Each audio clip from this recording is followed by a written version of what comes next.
Tapi nggak sholat. Yang satu lagi sholatnya rajin, subuh, zuhur, asar, maghrib, isya, tapi kasar. Di mana rumahnya? Kau cari aja sendiri, jangan tanya aku.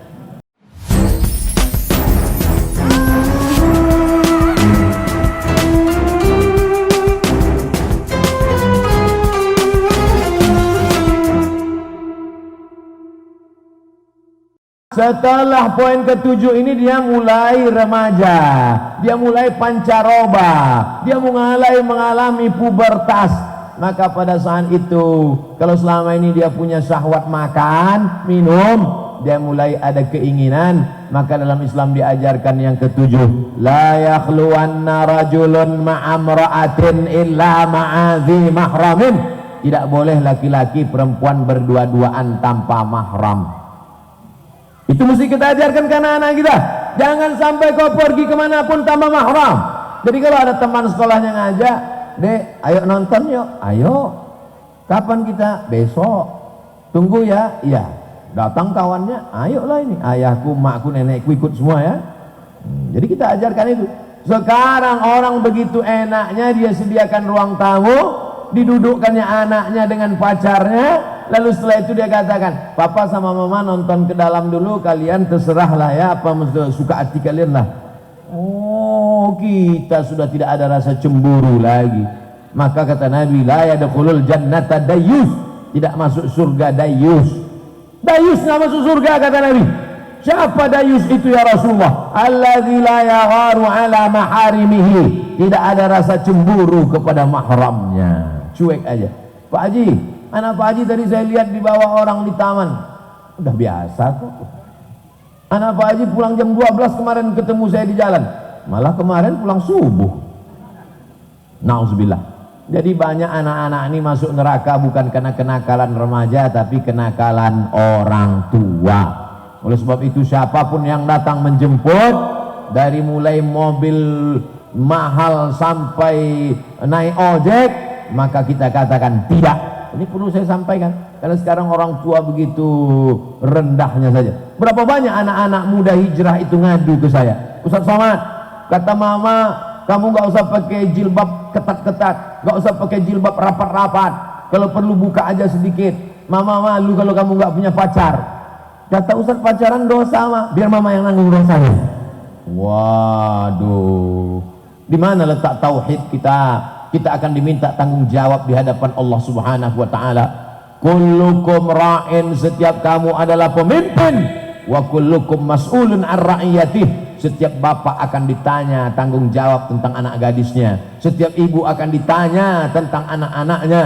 Maka kita semua akan dituntut di hadapan Allah Subhanahu wa ta'ala. Ini Ustaz Somad ngomong-ngomong gini, jangan-jangan anak gadisnya di Pekanbaru dibawa orang, dia nggak tahu karena dia di Pangkalan Bun. Anak saya laki-laki. Nah kalau gitu anak laki-laki Ustaz jangan-jangan udah bawa pacarnya, baru kelas 1 SD. Oleh sebab itu maka kita ajarkan mereka.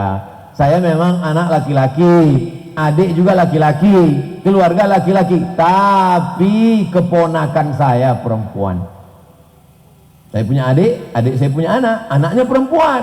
Maka saya kasih tahu, kamu kalau mau datang ke rumah saya, mesti pakai baju panjang, pakai jilbab panjang, jangan pakai celana sempit. Kalau mau pakai celana sempit, jangan datang.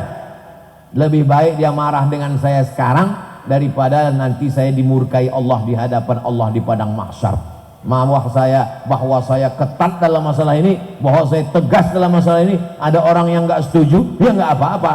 Wa in tuti aktsara man fil ardi yudilluka an sabilillah. Kalau kau ikut kemauan orang di atas muka bumi ini, maka dia hanya akan menyesatkan engkau dari jalan Allah Subhanahu wa taala. Oleh sebab itu ini tanggung jawab saya sudah sampaikan. Nanti kalau di padang mahsyar ditanya Allah, "Hai Abdul Somad, kenapa di Pangkalan Bun masih ada orang pakai celana sempit sampai lututnya menjerit?" Aku sudah sampaikan ya Allah, videonya pun sudah di-share. Jangan lupa subscribe, like, and share untuk menyampaikan pesan-pesan itu. Karena ada di antara bapak yang segan kalau ngomong nanti orang tersinggung sakit hati. Ibu segan kalau bicara nanti ada anak orang yang tersinggung marah. Biarlah marah ini kutanggung. Ini berat guys, biarlah aku yang menanggungnya. Oleh sebab itu maka tinggal share saja, potong video ini, sampaikan ke grup-grup WhatsApp, sampaikan di Instagram, buat judulnya di situ, hati-hati kakimu wahai orang yang sholat tahajud, kakimu wahai orang yang rajin sholat doa, kakimu wahai orang yang sering maulid dan zikir, selangkah lagi kau masuk surga. Tapi kalau kau biarkan mahrammu ini membuka aurat, maka selangkah juga kakimu akan ditarik masuk ke dalam neraka jahanam. Setuju? Terserah, nggak setuju pun nggak apa-apa. Yang jelas sudah saya sampaikan, karena kita bertanggung jawab di hadapan Allah Subhanahu wa taala. Anak ini adalah amanah, dan setiap amanah akan diminta tanggung jawabnya di hadapan Allah. Orang yang menyia-nyiakan amanah, ayatul munafiqi salasun, tanda orang munafik 3. Idza haddatsa kadzaba, kalau bicara dusta, wa idza wa'ada akhlafa, kalau berjanji ingkar, wa idza tumina khana, kalau diberi amanah dia berkhianat. Anak-anak perempuan, tapi jangan gara-gara ini lalu bapak ibu takut punya anak perempuan. Nah, ini mesti ada kabar gembiranya. Saya tidak ingin gara-gara ini pada ketakutan semua. Man ala salasa banatin, siapa yang merawat membesarkan 3 anak perempuan, fa'addabahunna, dia didik dengan baik, jilbabnya panjang, bajunya menutup aurat, hafal Al-Quran, sopan santun, tata krama, budi bahasa, takut kepada Allah, fa'addabahunna wa zawwajahunna, dia nikahkan dengan orang baik-baik, wa ahsana ilaihinna, dia buat baik sampai mati, falahul jannah, maka surgalah baginya. Ibu bapak yang punya anak 3 perempuan, maka masuk surga insyaallah. Amin. Datang sahabat Nabi nawar, ya Rasulullah, anak saya cuma 2, kata Nabi. Yang punya anak 2 perempuan pun masuk surga juga, tapi cuma tawaran terakhir 2, yang 1 tambah 1 lagi.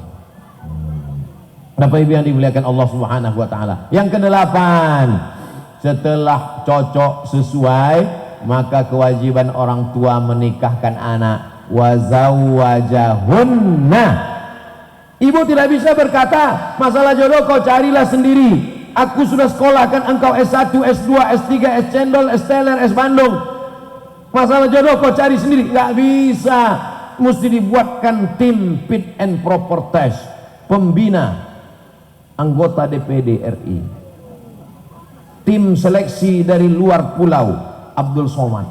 Nanti saya yang akan ngetes satu persatu. Saya bagian tes baca Qur'annya aja. Siapa namamu? Nama saya Torik, Pak. Baca wasama iwat Torik. Namamu siapa? Nama saya Imron, Pak. Baca surat Ali Imron. Oh, panjang, Pak. Saya memang Imron, tapi sehari-hari dipanggil Kulhu, Pak. Baca Kulhu Allah. Nah, oleh sebab itu yang paling penting ini adalah menantu kita ini, kalau laki-laki 2 saja. Idza ja'akum man tardawna dinahu, kalau kau lihat agamanya bagus, wa khuluquhu, akhlaknya baik, fazawiju. Kenapa Nabi membagi 2? Karena ada orang yang akhlaknya baik tapi agamanya tak baik. Sopan, nunjuk sopan. Di mana rumahnya? Sana, Pak. Tapi enggak sholat.